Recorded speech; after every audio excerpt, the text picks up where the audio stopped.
Hey now, thanks for checking out ChrisCatto.com. And today's part 3 of the database development T-SQL series 0 to 60. We're going to look at stored procedures today.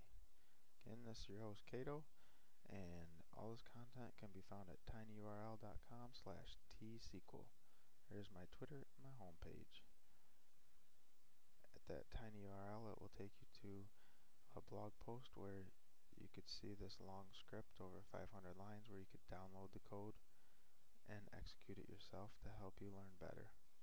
So stored procedures, I'm going to break it up into 3 main sections: the basic section, the common section, and the advanced section. Basic is where we're creating and altering. I'm going to use the use keyword, some common settings. In the common section, we're going to execute and comment procs, and in the advanced section we're going to look into parameters, grant permissions, and rollbacks. So to start, we use the create word to create a stored procedure, which is basically a saved collection of T-SQL statements. So here we're just using a basic select statement, but we're creating a procedure. The use keyword allows us to change the database context to the specific database. Oftentimes at the very top of the stored procedures you will see the use keyword. Comments are comments not executed. So oftentimes here I will have a create and then the alter commented out, or more likely than that, the create would be commented and the alter would be uncommented. Common settings: when we script a stored procedure, we will see that these are 2 very common settings. The ANSI nulls and the quoted identifier. They just make things work perfect, like the quoted identifier makes the quotes work as expected. The begin and end keywords enclose a series of T-SQL statements, basically like squiggly parentheses in C#. So here you can see the begin and end of the proc. The alter keyword allows us to modify a previously created procedure. The drop keyword allows us to remove procs from the database. Rollbacks. We could save scripts as rollbacks to roll the transactions back. Grant keyword allows us to grant permissions on a securable to a principal.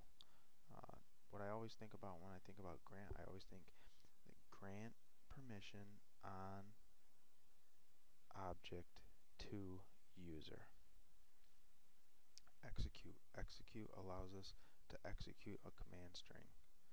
Parameters are great. Parameters allow us to have variables passed into the procedures. So let's take a look at some of the... So here again we're going to go through these things and learn about stored procedures. So here let's use the create, and we're going to create a stored procedure. Okay, so here we have that stored procedure created now. This is the use. So if we wanted to use a certain database, we could. Now what we're going to do is we're going to alter this database. So here we're going to use comments, common settings, begin, and alter. So here's the common settings. The alter is going to alter the procedure. The begin and end are kind of like the squiggly parentheses. So we altered the procedure. Now we added that where clause. So let's go look. If we right click, Y modify, Y to modify, and now we see that that procedure was altered. Now let's drop the procedure. If we drop the procedure, it's gone. That's the drop. So let's just create this procedure again, just so we have it, so we can work with it. Okay. Now if we wanted to create a rollback, this is one way.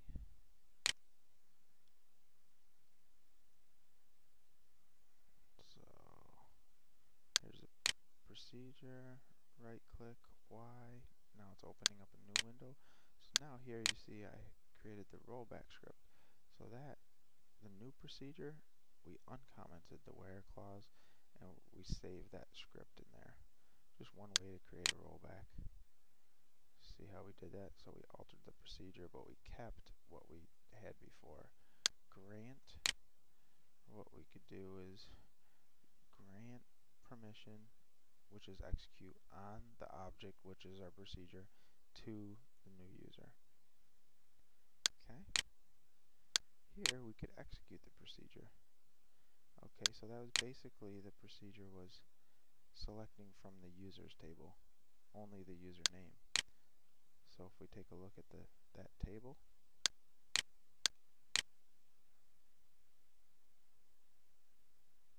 there's the table with the names. So the procedure executed correctly.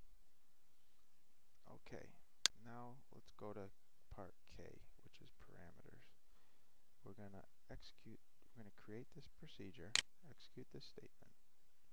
Created this procedure. Here, we're passing in the parameters denoted by the @ sign along with the variable type.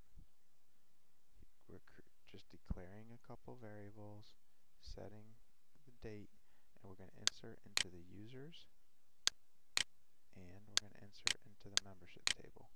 Okay? So let's take a look at the tables as they currently are. So the membership ID is 2. Okay? Now let's execute that.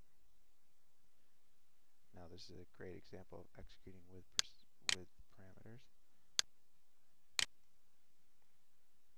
And you see how that membership ID increased to number 3 because we executed the procedure and it executed correctly. We inserted these variables. See, blah was the password, and there we go. So that is how to execute a procedure that has parameters. So I thank you for checking out this section, part 3 on stored procedures, and next up is part 4, sky is the limit.